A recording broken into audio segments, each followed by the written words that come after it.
Mason, hey, thanks for having me share a little bit about our program at Reading High School today.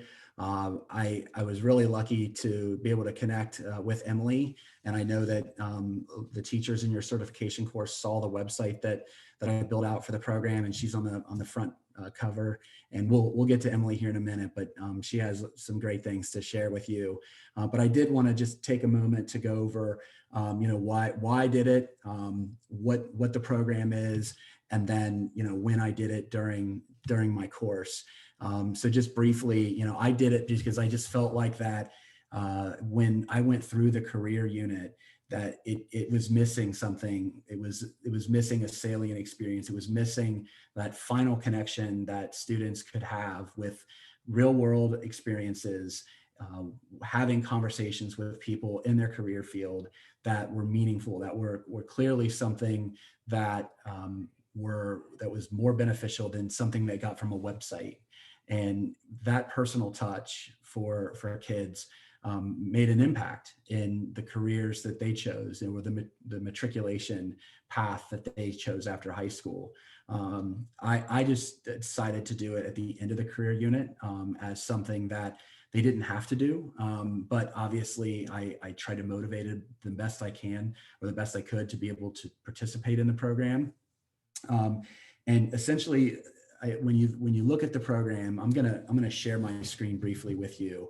But the best way to describe it is just essentially it was a matchmaker program for alumni or Reading residents and current Reading students. And I just tried to look at it as an opportunity for the volunteers to be able to give back. I mean, so many adults talk about how meaningful their high school experience was to them, and they all believe deeply that personal finance is important in their lives. And the volunteers who participated in this, and likely still do, they got a lot out of it. And I thought it would be hard to be able to do this, and it wasn't. We have almost 200 volunteers in our database, and I think it's important to bear in mind that I didn't have the luxury of just telling the kids, hey, go home and talk to your parents or interview their friends.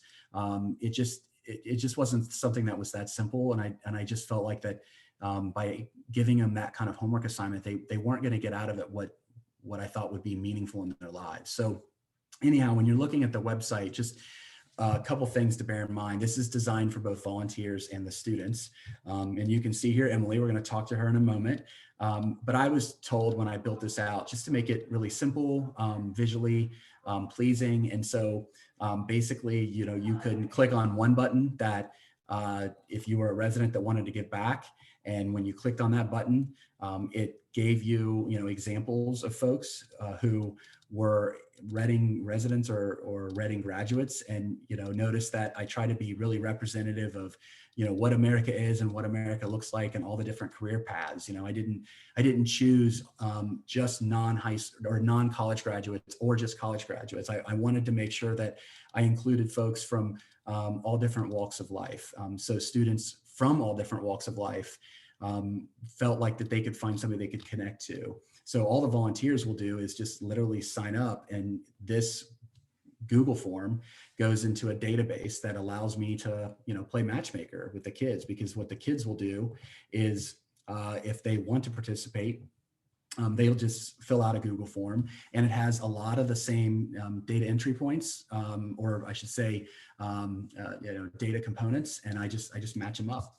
So the website itself, obviously, you can spend a lot of time on it. There's all kinds of things that are on here, and I am gonna do a special PD for this. That's going to be an hour long, where we dive into best practices, kind of the nuts and bolts of this, how I did it, some lessons learned.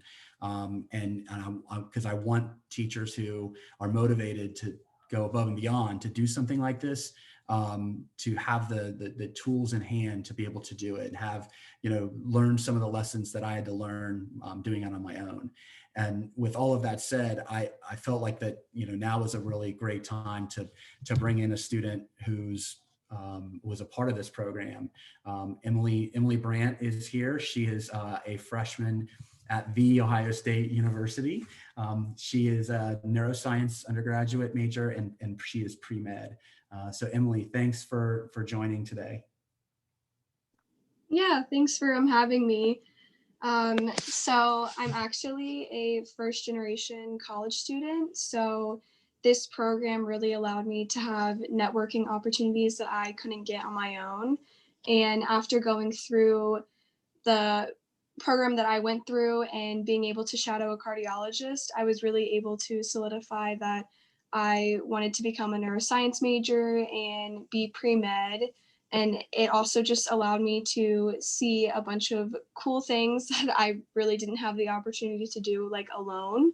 So I really think that the program is great and that every student should have the opportunity to have all of these things accessible to them, and especially students who might not have parents who went to college or are in the same profession that they want to pursue. Well, Emily, that means a lot that you would take the time to connect tonight to share that with teachers. I know that you were an inspiration for me. I'm thrilled to see you continue down your path of success, and for the teachers who are listening or watching, I look forward to hopefully seeing you in a PD in the future. Just be on the lookout on our online PD site for one that's going to be popping up here in the next few weeks. Thanks again, Emily. Thank you.